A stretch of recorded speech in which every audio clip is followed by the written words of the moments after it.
Healthy healthy healthy అన్నట్టు అందరికి health పైన క్రేజ్ పెరిగిపోయింది కదా. కోవిడ్ తర్వాత అందరూ సడన్ గా ఫిట్నెస్ ఫ్రీక్ అయిపోయారండోయ్.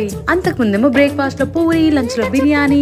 నా వీడియో చూసిన తర్వాత అలా ఏమన్నారు, ఓన్లీ మిల్లెట్ దోశ కావాలని అంటారు. ఇవాళ మనం చేసుకుంటున్నాం one super healthy dosa recipe అనమాట. ఇది చాలా స్పెషల్ ఎందుకంటే మీకోసం చేస్తున్నాను కదా. సో మన మిల్లెట్ దోశ కావాల్సిన ఇంగ్రీడియంట్స్ ఏంటి అంటే flax seeds, foxtail millet, chana dal, brown rice, red rice అనమాట. అవన్నీ హాఫ్ కప్ తీసుకొని 6 hours సోక్ చేయండి. ఆ తర్వాత సాఫ్ట్ గా అయిపోతుంది కదా, దాంట్లో కొంచెం సాల్ట్, జీరా వేసి గ్రైండ్ చేసేసేయండి. ఇప్పుడు ఈ బ్యాటర్ తో దోశ వేసుకోండి. నేను చెప్తున్నా కదా, ఆ టేస్ట్ చూసి మీరు షాక్ అయిపోతారు. నార్మల్ దోశ కూడా మీకు బోర్ కొట్టేస్తుంది అనమాట. హెల్త్ విషయానికి వస్తే కొలెస్ట్రాల్, షుగర్ ఉన్న వాళ్ళు అయితే నిజంగా లక్కీయెస్ట్ పీపుల్ అని చెప్పాలన్నమాట. వాళ్ళ కోసం ఈ మిల్లెట్ దోశ చాలా అంటే చాలా యూస్ఫుల్ అవుతుంది. సో అది కూడా కంట్రోల్ అయిపోతుంది. పీనట్ చట్నీతో ట్రై చేయండి. ఆ చికెన్ కర్రీ ఉంటే ఇంకా అసలు సూపర్ హెవెనే అనుకోవచ్చు. బట్ మనం పీనట్ చట్నీతో ట్రై చేస్తున్నాం. సో ఈ ఛాలెంజ్ కనుక మీరు ట్రై చేస్తే నిజంగా కమెంట్ చేయండి అండ్ మీ దోశ ఎక్స్పీరియన్స్